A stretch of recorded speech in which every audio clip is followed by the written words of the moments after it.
Hello everyone, good morning, good evening, good afternoon. This is Sakshi and we are studying Geography Class 7 series. स्वागत करती हूँ आप सभी का शिक्षास एजुकेशन के YouTube चैनल पर, जहां हम ऑलरेडी क्लास 7 ज्योग्राफी में चैप्टर 1 स्टार्ट कर चुके हैं। चैप्टर 1 का फर्स्ट पार्ट हम कंप्लीट कर चुके हैं, जिसमें हमने इंट्रोडक्शन पार्ट देखा था और देखा था according to the name of chapter that is environment, basically environment official terms में क्या होता है।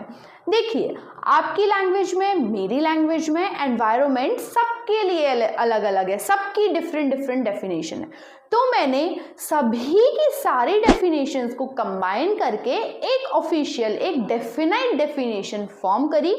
दैट इज कि what is environment means our surrounding. हम सराउंडिंग्स में जो भी चीज़ें देखते हैं दैट इज अवर सराउंडिंग। अब हम अपने सराउंडिंग्स में क्या क्या देखते हैं? हम अपने सराउंडिंग्स में कभी देखते हैं नेचुरल थिंग्स जो कि ऑलरेडी नेचर ने बनाई हुई हैं, कभी देखते हैं ह्यूमन मेड थिंग्स जो कि ह्यूमन ने बनाई हुई हैं। तो इसी बेसिस पे हमने हमारे एनवायरनमेंट को 2 कैटेगरीज में डिवाइड कर दिया है, that is natural environment and human made environment. अब हमने देखा था जो नेचुरल एनवायरनमेंट है उसमें भी 2 डिफरेंट टाइप्स के कंपोनेंट्स हमने देखे थे। जैसे नेचुरल एनवायरनमेंट में ह्यूमंस, हम ह्यूमंस हैं, we are also naturals. Animals, birds, insects, plants, ये सारी चीजें तो नेचुरल तो हैं, लेकिन इनमें क्या एक डिफरेंट स्पेशलिटी है, that is they are living things. तो नेचुरल एनवायरनमेंट में जो चीजें लिविंग होती हैं उसे हमने बायोटिक कंपोनेंट बोल दिया है। वैसे ही कुछ चीजें नेचुरल तो होती हैं लेकिन लिविंग नहीं होती हैं, जैसे कि माउंटेन्स, रिवर्स, प्लेट्यूज, ये सारी चीजें जो हैं ये नेचुरल हैं लेकिन लिविंग नहीं है। तो इन चीजों को हमने एक अलग कैटेगरी में रख दिया है, they are called abiotic components. तो हमने नेचुरल एनवायरनमेंट के 2 कंपोनेंट्स देखे थे, बायोटिक एंड अबायोटिक। उसके अलावा हमने ह्यूमन मेड एनवायरनमेंट भी देखा था, जिसमें हम देखते हैं हम अपने आसपास देखते हैं रोड्स, ब्रिजेस, बिल्डिंग्स, ये सारी चीजें जो देखते हैं ये नेचुरल एनवायरनमेंट का पार्ट है। तो आइए अब हम अपने सेकेंड पार्ट में नेचुरल एनवायरनमेंट को और डिटेल में स्टडी करते हैं कि बेसिकली ये जो पूरा नेचुरल एनवायरनमेंट बना हुआ है वो किन चीज़ों से बना हुआ है, और उससे रिलेटेड हम कुछ न्यू टर्म्स भी यहाँ देखने वाले हैं। टर्म्स तो डेफिनेटली आप लोगों के लिए न्यू रहेंगी, लेकिन इनका जो मीनिंग है आप उस मीनिंग से ऑलरेडी फैमिलियर है। तो चलिए कनेक्ट करते हैं आपके नॉलेज को, और मैं जो नॉलेज शेयर कर रही हूँ उसको कनेक्ट करिए और इन टर्म्स को जानते हैं। यहाँ पर देखिए, सबसे पहले ये पिक्चर दिख रहा है, आई थिंक सबको बहुत ही क्लियरली दिख रहा है ये picture. This is like our earth, ये हमारी पूरी अर्थ है मान लीजिए। और अर्थ क्या है? अर्थ भी तो बेसिकली ऐसी ही है ना, इन्हीं चीजों से तो पूरी अर्थ बनी हुई है। देखिए अर्थ में हमें क्या दिखाई देता है? माउंटेन्स दिखाई देते हैं, water bodies like ocean, seas, trees दिखाई देते हैं, और ये लैंड पार्ट, ये सब जो दिखाई देता है, तो बस उन्हीं चीज़ों को हमने एक डिफरेंट टर्म्स में डिवाइड किया हुआ है। देखिए सबसे पहले हम बात करते हैं अर्थ में, क्योंकि अर्थ में सबसे ज़्यादा क्या है? वाटर है। सबसे ज़्यादा पार्ट अर्थ में वाटर कवर करता है। तो जो वाटर पार्ट है अर्थ में, उस पार्ट को हम कह सकते हैं, उस पार्ट को हम बोलते हैं hydrosphere. Hydrosphere, hydro means water, sphere is the shape of earth.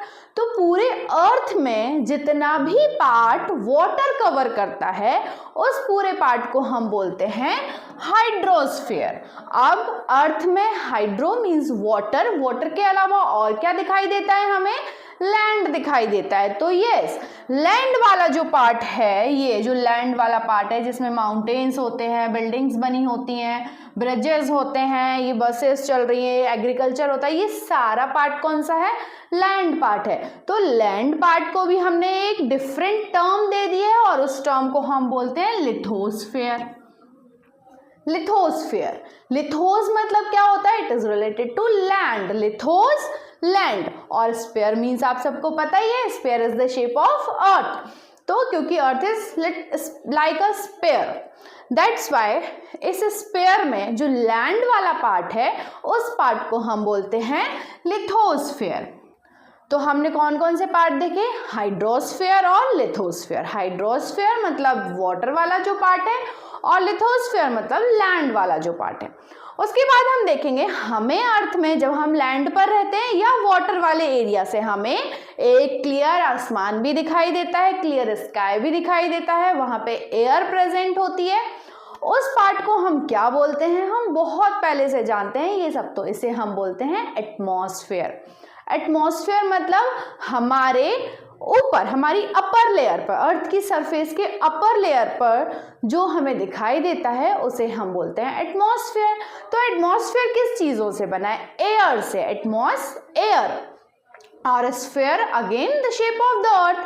तो एयर वाला जो पार्ट है अर्थ में, वो पार्ट जहां पे एयर है उस पार्ट को हम बोलते हैं एटमॉस्फेयर। तो हमने 3 डिफरेंट टर्म्स को देखा। यहाँ पे कौन कौन सी टर्म्स को देखा, देखते हैं। आइए यहाँ पर कौन कौन सी टर्म्स को देखा है। यस, तो हमने देखा हमारी अर्थ का जो नेचुरल एनवायरनमेंट है वो, उसमें हमने 3 इंपॉर्टेंट टर्म्स देखी। तो देखिए हम ऑलरेडी जानते हैं कि ये जो हमारा एटमॉस्फेयर है, नेचुरल एटमॉस्फेयर है, नेचुरल एनवायरनमेंट जो है, ये 3 चीज़ों से मिलके ही तो बना है। कौन कौन सी है वो चीज़ें, देखिए सबसे पहले देखते हैं लैंड। लैंड से ही तो मिलके बना है, लैंड है हमारे अर्थ में। उसके बाद वाटर है हमारे अर्थ में, और मोस्ट इंपॉर्टेंट थिंग एयर भी प्रेजेंट है। और इन सब के कंपोजिशन से ही क्या बन रहा है, हमारा एनवायरनमेंट बन रहा है, मींस नेचुरल एनवायरनमेंट बन रहा है। अब इन सारी चीजों में, इन सब में एक चीज कॉमन है, यहाँ पर सारी चीजों में लिविंग थिंग्स भी होती हैं। जैसे लैंड की बात करें, लैंड पर कौन रहता है, ह्यूमंस, हम रहते हैं, एनिमल्स रहते हैं, प्लांट्स भी होते हैं। तो लैंड पर भी बहुत सारी लिविंग थिंग्स हैं। एटमॉस्फेयर, एयर में भी बहुत सारे लिविंग थिंग्स हैं, बर्ड्स फ्लाई करते हैं, और भी बहुत सारी चीज़ें, इंसेक्ट, बहुत माइक्रो ऑर्गेनिजम्स प्रेजेंट होते हैं एयर में। उसके अलावा water, hydrosphere means water animals भी होते हैं, फिशेज होती हैं, डक्स होते हैं, सो एक्वेटिक एनिमल्स भी यहाँ प्रेजेंट होते हैं। तो हमने देखा कि अर्थ के हर पार्ट में, चाहे वो लैंड वाला पार्ट हो, वाटर वाला पार्ट हो या एयर वाला पार्ट हो, सारे पार्ट में क्या है, लिविंग थिंग्स है। तो जहां लिविंग थिंग्स प्रेजेंट होती हैं उस सारे को हम बोलते हैं बायोस्फीयर। आई थिंक ये टर्म्स आपको क्लियर हुई हैं कि एग्जैक्टली ये टर्म्स किस चीज को डिफाइन कर रही हैं, किस चीज को इंडिकेट कर रही हैं। तो lithosphere is indicating land part on the earth, atmosphere is indicating air part on the earth, hydrosphere is indicating water part on the earth। और इन सारे पार्ट्स में क्या होता है, लिविंग थिंग्स प्रेजेंट होती हैं। जैसे कि हम लैंड की बात करें, एटमॉस्फेयर की बात करें या वाटर की बात करें, तीनों में लिविंग थिंग्स प्रेजेंट है, इसलिए इन तीनों के कंपोजिशन को हम बोलेंगे biosphere.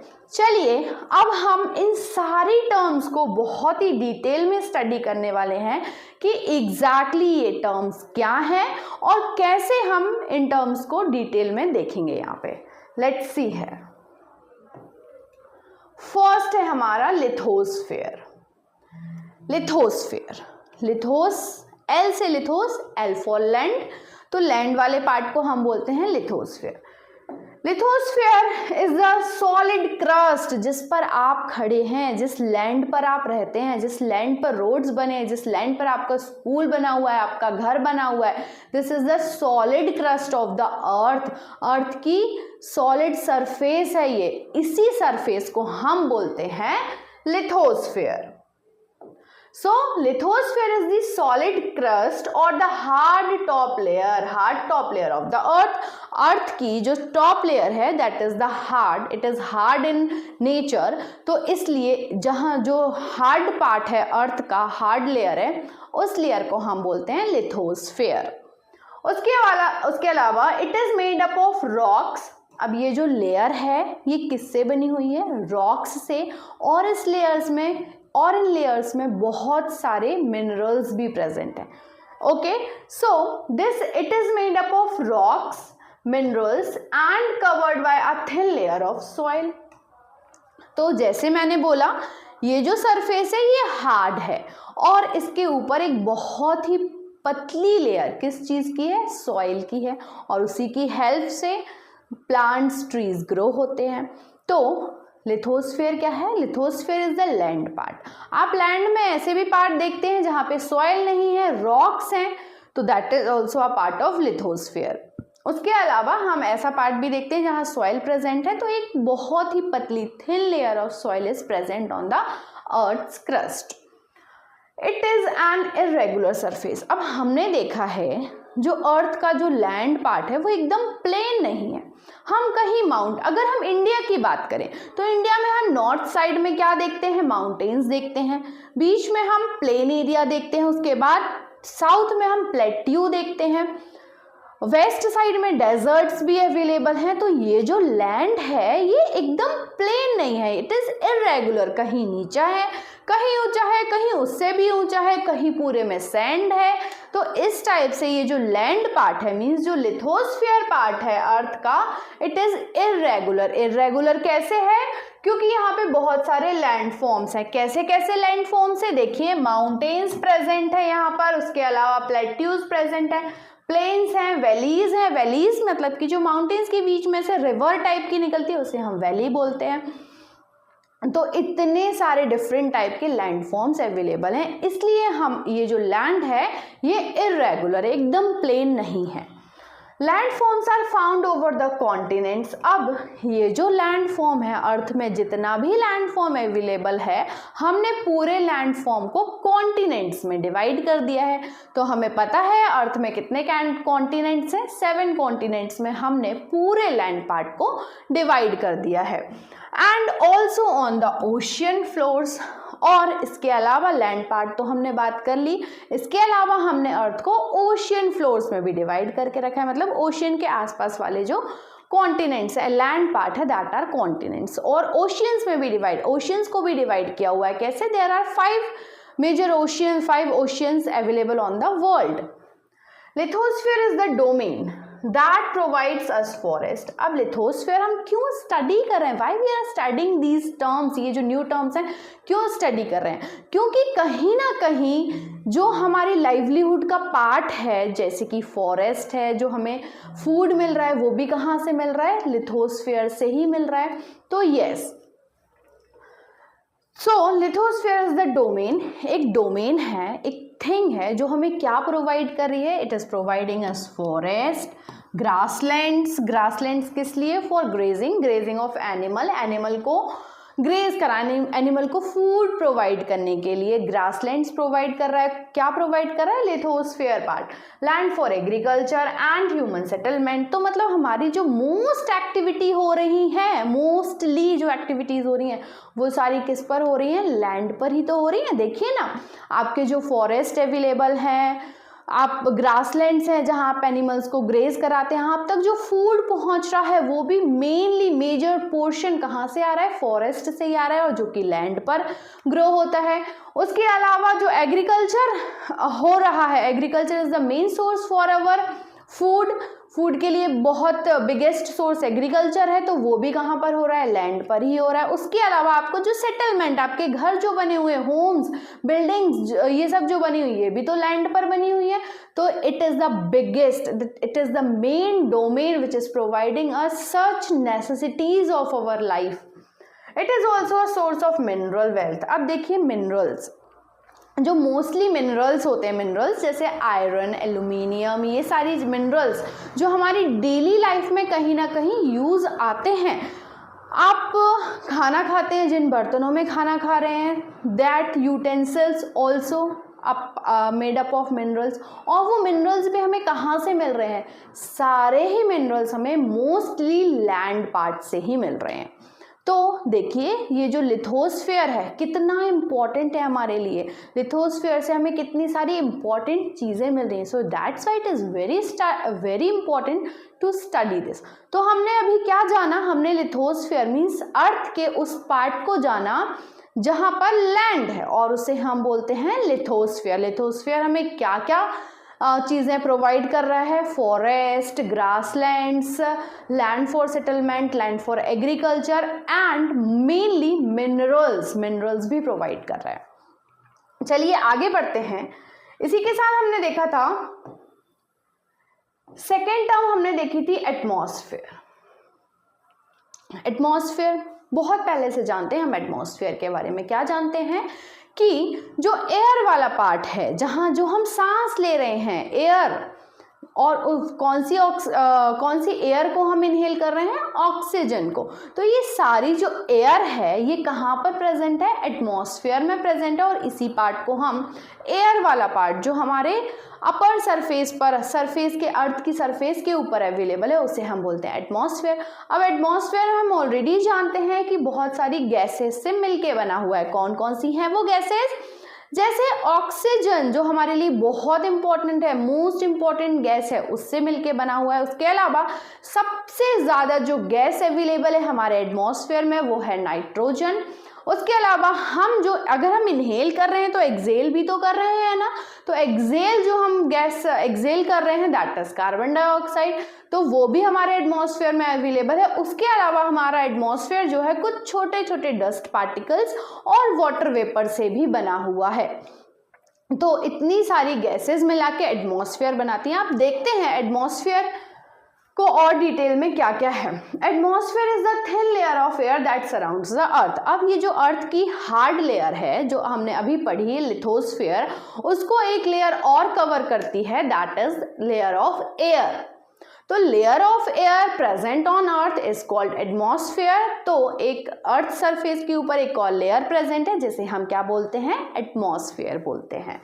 The gravitational force of the earth hold the atmosphere around it. अब आप सोचते होंगे कैसे ये ऑक्सीजन हमारे आसपास, कैसे एटमॉस्फेयर बना हुआ है अर्थ के आसपास? तो हम ऑलरेडी जानते हैं अर्थ के पास एक पावर है। कौन सी पावर है? अट्रैक्शन पावर, जिसे हम क्या बोलते हैं? ग्रेविटेशनल फोर्स, जैसे हम ग्रेविटेशनल फोर्स भी बोलते हैं। तो अर्थ के पास एक ग्रेविटेशनल फोर्स है जिसमें कि वो अपने आसपास की सारी चीजों को अपनी तरफ अट्रैक्ट करके रखता है। किस तरफ? सेंटर की तरफ। देखिए मानते हैं जैसे कि अगर ये अर्थ है और अर्थ का सेंटर यहाँ पर है, सेंटर यहाँ पर, मतलब कि अगर एक 3D मॉडल है तो 3D मॉडल का जो सेंटर पार्ट होगा, जैसे ये मॉडल है, इसका सेंटर पार्ट जो होगा that will be its centre point. ठीक है, तो जो सारे अर्थ जो है वो सारी चीज़ों को, अर्थ के आसपास जो भी चीज़ें हैं सबको अपनी तरफ अट्रैक्ट करके रखती है, और उसी को हम बोलते हैं ग्रेविटेशनल फोर्स। तो अर्थ के पास क्या है? ग्रेविटेशनल फोर्स है, जिस वजह से अर्थ अपने आसपास एटमॉस्फेयर को होल्ड करके रखती है। Now it protects us from the harmful. अब देखिए हमें पता है हमारे पास हीट आ रही है, कहाँ से आ रही है? सन से आ रही है। लेकिन एटमॉस्फेयर हमारी हेल्प कैसे कर रहा है?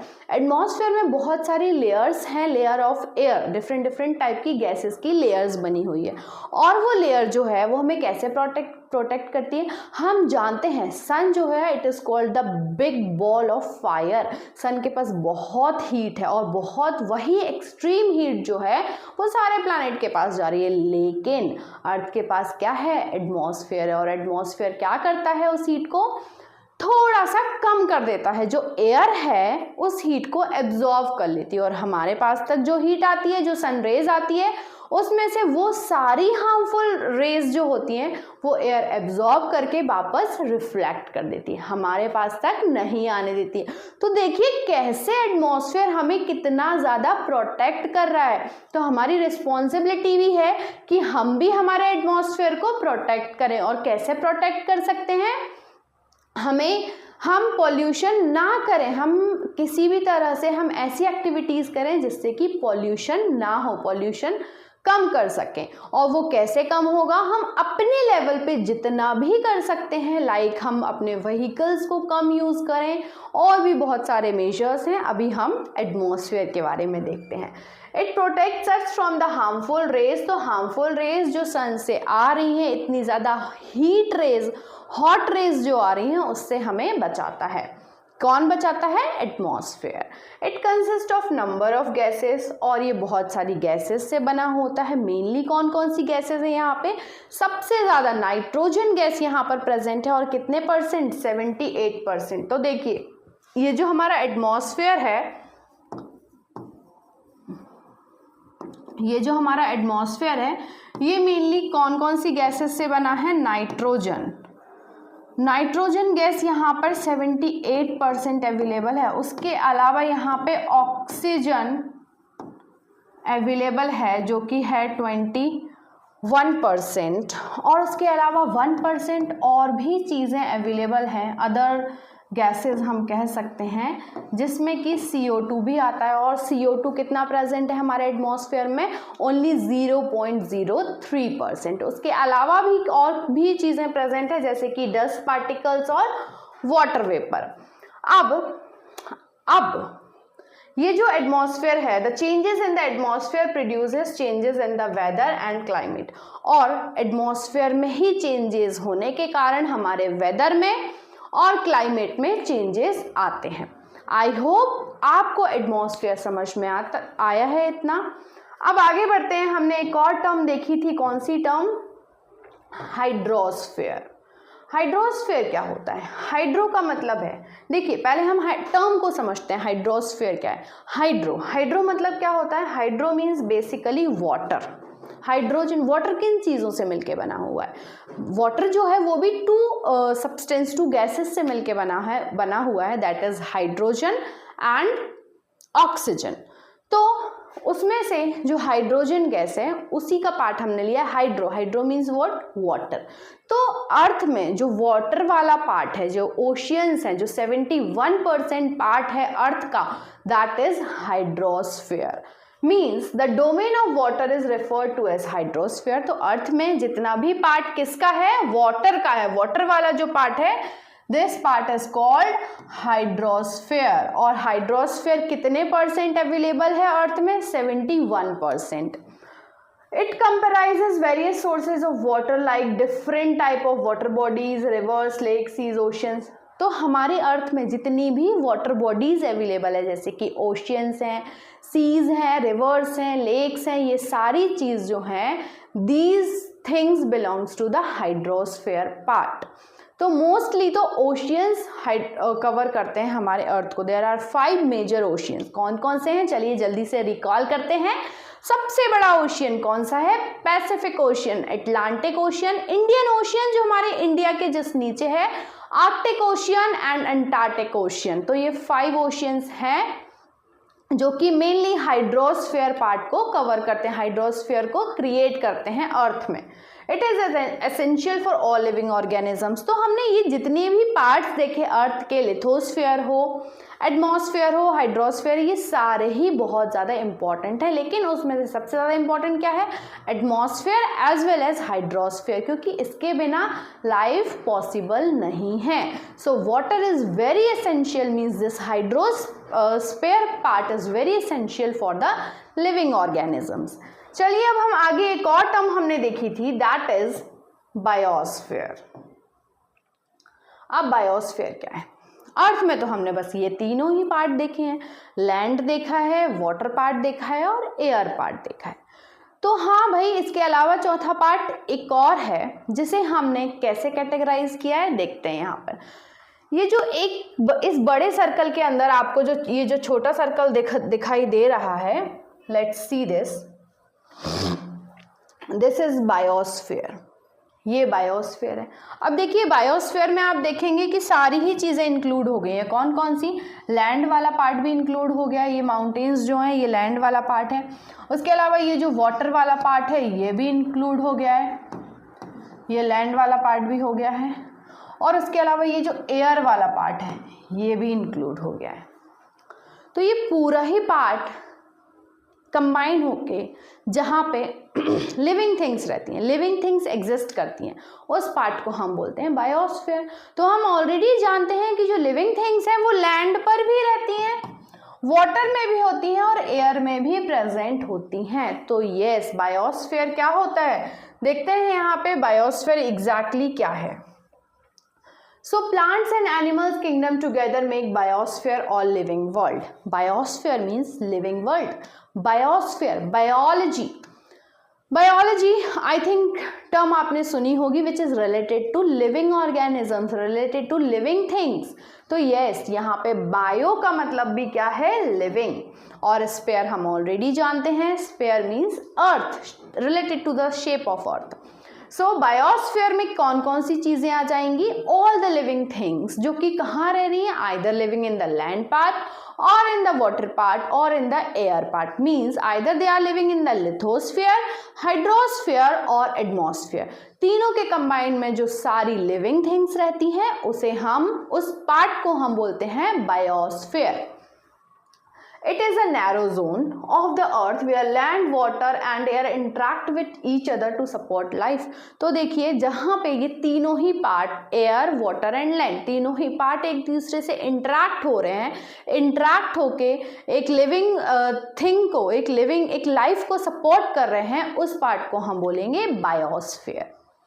तो आई होप यहाँ तक आपको बहुत ही क्लियरली समझ में आया है कि एग्जैक्टली ये जो टर्म्स हैं जिन्हें हम ऑलरेडी जानते थे, ऑलरेडी फैमिलियर थे, लेकिन बस हमने इससे रिलेटेड अभी कुछ न्यू टर्म्स देखी हैं. अभी तक हम लैंड को लैंड ही बोलते थे, बट अब हम उस पार्ट को क्या बोलेंगे, लिथोस्फीयर बोलेंगे.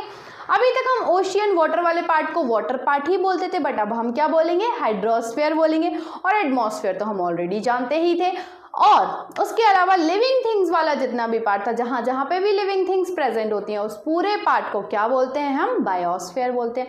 तो लिविंग थिंग्स तो पूरे अर्थ में ही अवेलेबल है, तो पूरा earth, whole earth can be called biosphere.